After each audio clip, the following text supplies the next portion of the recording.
പ്രതിസന്ധിയുമായി ബന്ധപ്പെട്ടുള്ള കൂടുതൽ വിഷയങ്ങൾ. ഈ ഫർസാനയുടെ കയ്യിൽ നിന്ന് ഈ അഫാൻ സ്വർണം വാങ്ങി പണയം വെച്ചു, അത്തരം സൂചനകളൊക്കെ ഉണ്ട്. അങ്ങനെയൊക്കെ ചില കേസുകളൊക്കെ രജിസ്റ്റർ ചെയ്തതായിട്ട് ഉള്ള റിപ്പോർട്ടുകളൊക്കെ വരുന്നു. ഈ വീട് ഇപ്പോൾ താമസിക്കുന്ന വീട് വിറ്റ് കടം വിട്ടാനുള്ള ശ്രമമൊക്കെ അഫാൻ നടത്തിയിരുന്നത്. ഈ ഫർസാനയിൽ നിന്ന് പലപ്പോഴായിട്ട് അഫാൻ പണം കടം വാങ്ങിയിട്ടുണ്ട്. അങ്ങനെ ഒരു സാമ്പത്തിക വിഷയം കൂടി ഉണ്ടായിരുന്നു. ഈ പെൺകുട്ടിയെ കൊല്ലുന്നതിന് പിറകിൽ ഈ വീട്ടുകാർ ഇത് അനുവദിക്കാത്തതാണോ അതോ ഈ സാമ്പത്തിക വിഷയങ്ങൾ ഉള്ളത് ആണോ കാരണമായതൊന്നും അറിയില്ല. ഈ ഫർസാനയുടെ ബന്ധുക്കളുടെ മൊഴികളൊക്കെ ഇതിനകത്ത് നിർണായകമാകുമായിരിക്കും അല്ലേ? അത് സംബന്ധിച്ച് എന്തെങ്കിലുമൊക്കെ കാര്യങ്ങൾ പുറത്തേക്ക് പോലീസ് പറയുന്നുണ്ടോ ഇപ്പോൾ?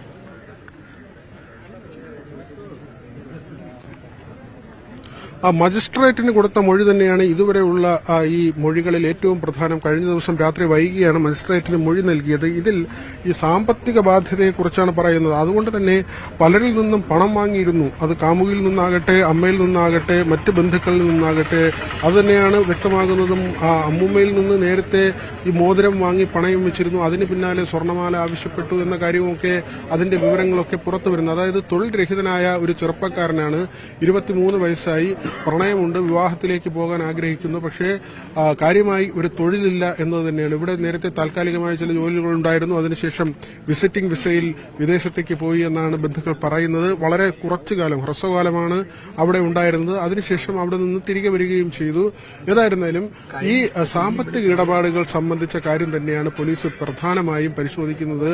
ഈ സാമ്പത്തികമായി ഉണ്ടായിരുന്ന ബുദ്ധിമുട്ട്, അതിന്റെ ഒരു അടിസ്ഥാനത്തിൽ ബന്ധുക്കളോടൊക്കെ പണം ചോദിച്ചിട്ടും കിട്ടാത്ത സാഹചര്യം, അവരോടൊക്കെ ഒരു വൈരാഗ്യമുണ്ടാകുന്ന സാഹചര്യം, അതിൽ നിന്ന് ഈ കൊലപാതകത്തിലേക്ക് കാര്യങ്ങളെ കൊണ്ടെത്തിച്ചു. ആ ഒരു മനോനിലയിലേക്ക് കാര്യങ്ങൾ വന്നു ചേർന്നു എന്ന് തന്നെയാണ് പോലീസ് മനസ്സിലാക്കുന്നത്. ഈ സാമ്പത്തിക ഇടപാടുകൾ സംബന്ധിച്ചുള്ള പരിശോധന, എന്തിനാണ് ഈ പണം ചെലവഴിച്ചത്, ഏത് വഴിയിലൂടെയാണ് ഈ പണം പോയത്, സൌഹൃദ വലയം ഏത് തരത്തിലാണ്, ഈ കൂട്ടുകെട്ടുകൾ എങ്ങനെയാണ്, ഇതെല്ലാം തന്നെ പരിശോധിക്കേണ്ടതുണ്ട്. അതിന് മൊബൈൽ ഫോണിന്റെ പരിശോധന വേണം, മറ്റ് മൊഴികൾ വേണം. അമ്മ അത്യാസന്ന നിലയിൽ തുടരുകയാണ്. അവരുടെ മൊഴി അത് ഈ കേസുമായി ബന്ധപ്പെട്ട് അത് ലഭിക്കുക എന്നത് തന്നെയാണ്.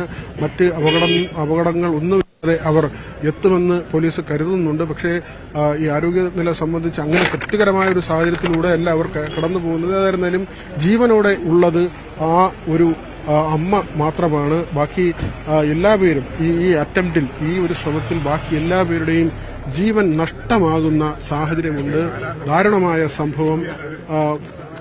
ഒന്നിനു പിറകെ ഒന്നായി 3 ഇടങ്ങളിലായാണ് ഈ കൊലപാതകം നടത്തുന്നത്. 10 മണി മുതൽ 6 മണി വരെ, വൈകിട്ട് 6 മണി വരെ, രാവിലെ 10 മണി മുതൽ വൈകിട്ട് 6 മണി വരെയുള്ള ഒരു സമയപരിധി. അതിനുള്ളിൽ ഏതാണ്ട് 30 കിലോമീറ്ററോളം സഞ്ചരിച്ചുള്ള യാത്ര. ഈ 30 കിലോമീറ്ററിനുള്ളിൽ 3 ഇടങ്ങളിലായി 5 കൊലപാതകങ്ങൾ. അതിന്റെ ഒരു രീതി തന്നെ ഇങ്ങനെയാണ്. ആദ്യം അമ്മൂമ്മയുടെ വീട്ടിലേക്ക് പോകുന്നു. അച്ഛന്റെ മാതാവാണ്. അവിടെ പോയി ഈ സ്വർണ്ണാഭരണം ആവശ്യപ്പെടുന്നു. നേരത്തെ ഈ മോതിരം പണയം വയ്ക്കാൻ നൽകിയിട്ടുള്ളതാണ്. സ്വർണ്ണമാല കൂടി ആവശ്യപ്പെടുന്നു.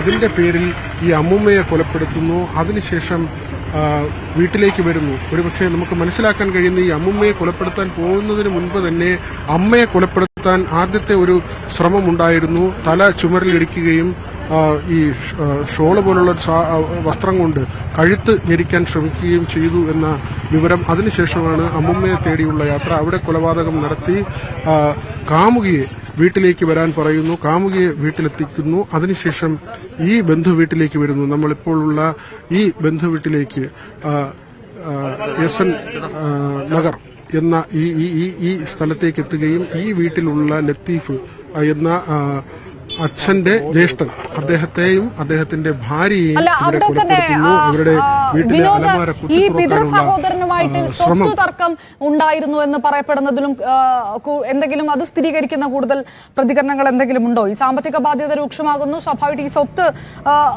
നൽകുന്നില്ല. അത് അങ്ങനെയാണെങ്കിൽ ആ ബാധ്യത തീർക്കാൻ കഴിഞ്ഞാൽ നേരത്തെയും ഈ ക്യാൻസർ രോഗിയായിട്ടുള്ള അമ്മയ്ക്കൊപ്പം ജീവൻ കൊടുക്കാനൊക്കെ അഫാൻ ഇതുമായി തുടർന്ന് ശ്രമിച്ചു എന്ന തരത്തിലുള്ള റിപ്പോർട്ടുകളൊക്കെ വരുന്നുണ്ട്. നേരത്തെ ഇങ്ങനെ എന്തെങ്കിലും പ്രശ്നം ഈ ലത്തീഫിന്റെ വീട്ടിൽ വന്ന് അഫാൻ നടത്തിയതായിട്ടുള്ള പ്രതികരണങ്ങൾ എന്തെങ്കിലും ഉണ്ടോ?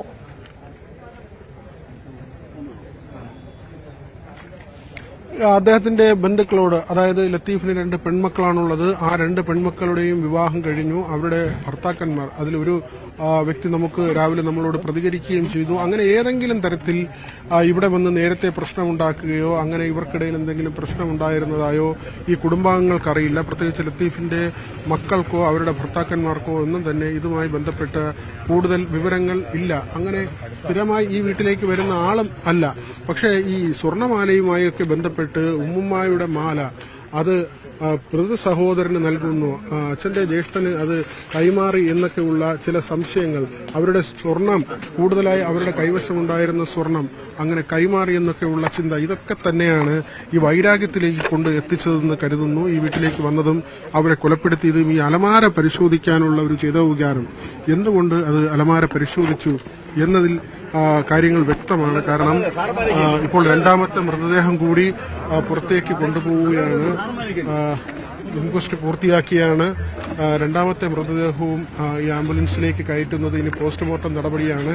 പോസ്റ്റ്മോർട്ടം നടപടികൾ പൂർത്തിയാക്കേണ്ടതുണ്ട്. ആശുപത്രിയിലേക്ക് കൊണ്ടുപോകുന്ന ഒരു സാഹചര്യമാണ് നമ്മൾ ഈ ദൃശ്യങ്ങളിൽ കാണുന്നത് പോലെ. രാവിലെ മുതൽ തന്നെ ഈ പ്രദേശവാസികളും ബന്ധുക്കളുമായുള്ള ആളുകൾ ഇവിടേക്ക് വന്നു ചേരുന്ന ഒരു സാഹചര്യമായിരുന്നു. ഇവരെയൊക്കെ സംബന്ധിച്ച്, ഈ നാടിനെ സംബന്ധിച്ച് വലിയ ഞെട്ടലുണ്ടാക്കുന്ന ഒരു സാഹചര്യമാണ്. വളരെ നാട്ടിൻപുറമാണ്. ആരും പ്രതീക്ഷിക്കുന്ന ഒരു കാര്യമല്ല ഇവിടെ ഇങ്ങനെ ഒരു ദാരുണ സംഭവം നടക്കുമെന്ന് ഒരാളുടെയും ചിന്തയിലുള്ള ഒരു കാര്യമല്ല. കാരണം വളരെ സമാധാനത്തോടെ ഭാര്യയും ഭർത്താവും മാത്രം താമസിക്കുന്ന ഒരു വീടാണ്. ഈ ദമ്പതികൾ ദീർഘകാലമായി ഇവിടെ കഴിയുന്നു. അവരുടെ മക്കളുടെ വിവാഹമൊക്കെ കഴിഞ്ഞ് അദ്ദേഹം നേരത്തെ CRPFിലായിരുന്നു. അദ്ദേഹം ഇപ്പോൾ ഈ വിശ്രമ ജീവിതം നയിക്കുന്ന ഒരാളാണ്. ഇവിടേക്ക് ഒരു 23-കാരൻ എത്തുമെന്നും അവരുടെ ഒരു ബന്ധു, ഒരുപക്ഷെ ഈ വീട്ടിലുള്ള ആളുകൾ പോലും ഇവരെ അകത്തേക്ക്, ഈ പ്രതിയെ അകത്തേക്ക് വരുമ്പോൾ, അങ്ങനെ ഈ കൊലപാതകം അഫാൻ അകത്തേക്ക് ചെല്ലുമ്പോൾ ഈ 23-കാരൻ തങ്ങളെ കൊലപ്പെടുത്തുന്നതിനാണ് എത്തുന്നതെന്ന് വിചാരിച്ചിട്ട് പോലും ഉണ്ടാകില്ല. ഏതായിരുന്നാലും ഇപ്പോൾ മറ്റു നടപടികൾ പൂർത്തിയാക്കി ഇവിടെ നിന്നും മൃതദേഹങ്ങൾ മാറ്റുകയാണ്. അപർണ, മൃതദേഹങ്ങൾ പുറത്തേക്ക് കൊണ്ടുവരികയും ചെയ്യുന്നു. പല ദുരൂഹതകളും ഇപ്പോഴും ബാക്കി നിൽക്കുകയാണ്. കൊലപാതകങ്ങളെല്ലാം നടത്തി പോലീസ് സ്റ്റേഷനിൽ പോയി അഫാൻ പറഞ്ഞ മൊഴികൾ പൂർണ്ണമായും മുഖവിലക്കെടുക്കുന്നില്ല പോലീസ്. ഈ സാമ്പത്തിക ബാധ്യത, കുടുംബത്തിന്റെ സാമ്പത്തിക ബാധ്യത കൊണ്ട് മാത്രം ഇത്ര ക്രൂരമായി കൊലപാതകങ്ങൾ ചെയ്യാൻ ഒരാൾക്ക് കഴിയുകയില്ല എന്നുള്ളതിന് തെളിവ് കൂടിയാകുകയാണ്. ഈ ലത്തീഫിന്റെ അടക്കം വീട്ടിൽ വന്ന്, പിതൃ സഹോദരന്റെ വീട്ടിൽ വന്ന് ഈ അലമാര കുത്തി തുറക്കാനുള്ള ശ്രമം നടത്തിയിരിക്കുന്ന സാമ്പത്തിക വിഷയം കുടുംബത്തിന്റേതാണോ, വ്യക്തിപരമായിട്ടുണ്ടായ സാമ്പത്തിക ബാധ്യതയാണോ? നേരത്തെ തന്നെ സ്വത്ത് തർക്കവുമായി ബന്ധപ്പെട്ട് പിതൃ സഹോദരനുമായിട്ട് ചില പ്രശ്നങ്ങളൊക്കെ ഉണ്ടായിരുന്നു, അതടക്കം വരുന്നു. ഇനി വളരെ പ്രധാനപ്പെട്ട കാര്യം, എങ്ങനെയാണ് ഈ സത്യം പറയാൻ കഴിയുന്നത്? ഒന്ന് അഫാനാണ്. അഫാൻ കൃത്യമായ രീതിയിൽ കാര്യങ്ങൾ പറയുന്നില്ല എന്ന് മാത്രമല്ല, മാനസിക അസ്വസ്ഥത പ്രകടമാക്കുകയും ചെയ്യുന്നു. സത്യം അറിയാവുന്ന ഉമ്മ ഷമി അതീവ ഗുരുതരാവസ്ഥയിലാണ്. ഇനി പിതാവിന് ട്രാവൽ ബാൻ ഉള്ളത് കൊണ്ട് സൗദിയിൽ നിന്ന് ഏത് തരത്തിലാണ് വരാൻ കഴിയുക എന്നുള്ളൊരു ചോദ്യമെല്ലാം നിൽക്കുന്നു. പോലീസിനെ സംബന്ധിച്ചിടത്തോളം ഒരുപാട് ദുരൂഹതകൾ അഴിക്കുകയും വേണം ഈ ക്രൂരമായിട്ടുള്ള കൂട്ടക്കൊലപാതകങ്ങളുമായി ബന്ധപ്പെട്ട്. ഈ വാർത്തയുടെ വിശദാംശങ്ങളിലേക്ക് തന്നെ വരാം. വി വിനോദും ഡാൻ കുര്യനുമാണ് നമുക്ക് വിവരങ്ങൾ നൽകുന്നത്. കൂടുതൽ റിപ്പോർട്ടർമാരും അവിടെ ഉണ്ട്. നമുക്ക് അവരിലെല്ലാം തിരികെ എത്താം ഒരു ഇടവേളയ്ക്ക് ശേഷം.